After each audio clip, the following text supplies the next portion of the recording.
اس کے ایسا کرنے سے اس کے لشکری بھی اللہ اکبر کے نعرے لگانے لگے۔ اس موقع پر خواص خان کا چہرہ غصے میں خون سے درخشاں ہو گیا۔ خواص خان کے یوں تکبیریں بلند کرنے پر بیمل بھائی کا زور کم ہو گیا تھا۔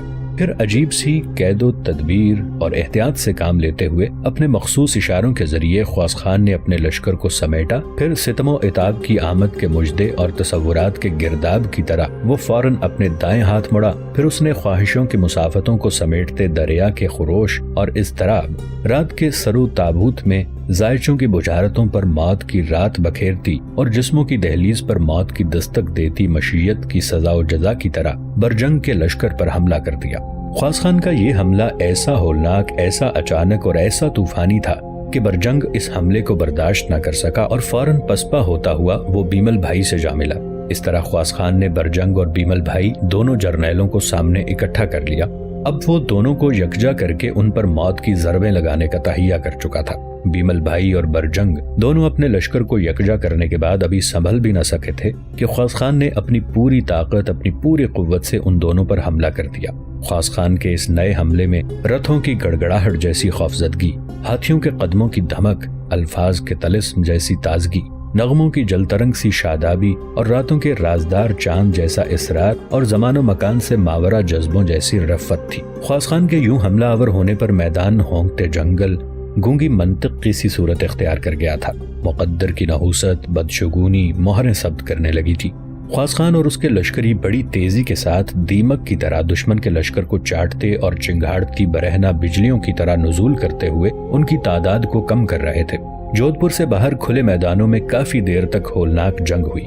راجہ مالدیو کے جرنیل تلوکسی، بیمل بھائی اور برجنگ نے اپنی طرف سے پوری کوشش کی کہ خواص خان اور اس کے لشکریوں کو پسپا کر کے جودھ پور شہر کو بچا لیں، لیکن انہیں ناکامی ہوئی۔ جلال خان جالو اب پوری طرح تلوکسی پر چھاتا جا رہا تھا اور کسی بھی لمحے اسے پسپا کرنے میں کامیاب ہو سکتا تھا، جبکہ خواص خان نے بیمل بھائی اور برجنگ کو مار مار کر ان کی حالت بری کر دی تھی اور اب بیمل بھائی اور برجنگ میدان جنگ سے فرار ہونے کے مواقع تلاش کر رہے تھے۔ پھر جب آپس میں صلاح و مشورہ کرنے کے بعد تلوکسی، بیمل بھائی اور برجنگ نے اپنے لشکریوں کو سمیٹتے ہوئے شکست تسلیم کرنے کے بعد شہر میں محصور ہونا چاہا تو خواص خان اور جلال خان جالو نے پوری طرح ان کا تعاقب کیا۔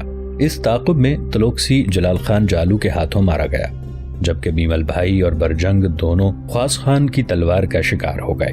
خواص خان اور جلال خان جالو نے مل کر ان تینوں جرنیلوں کے سارے لشکر کا صفایا کر دیا۔ جودھ پور کے اندر جس قدر حفاظتی لشکر تھا وہ چونکہ میدان جنگ میں مارا جا چکا تھا اور اس کے لشکر کے تینوں جرنیل تلوکسی، بیمل بھائی اور برجنگ بھی موت کے گھاٹ اتارے جا چکے تھے، لہٰذا جودھ پور میں اب کوئی ایسا لشکر نہ تھا جو خواص خان اور جلال خان جالو کے سامنے شہر کا دفاع کر سکتا۔ لہٰذا شہر کے لوگوں نے اس بے بسی اور لاچارگی کی حالت میں آپس میں صلاح و مشورہ کرنے کے بعد شہر کے دروازے کھول دیے۔ یوں خواص خان اپنے لشکر کے ساتھ جودھ پور شہر میں داخل ہوا اور شہر پر اس نے قبضہ کر لیا۔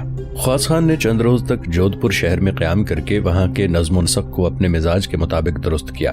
وہاں اپنی طرف سے ایک حاکم مقرر کیا۔ پھر وہ جودھ پور سے سہوان کی طرف روانہ ہوا، جہاں راجہ مالدیو نے پناہ لے رکھی تھی۔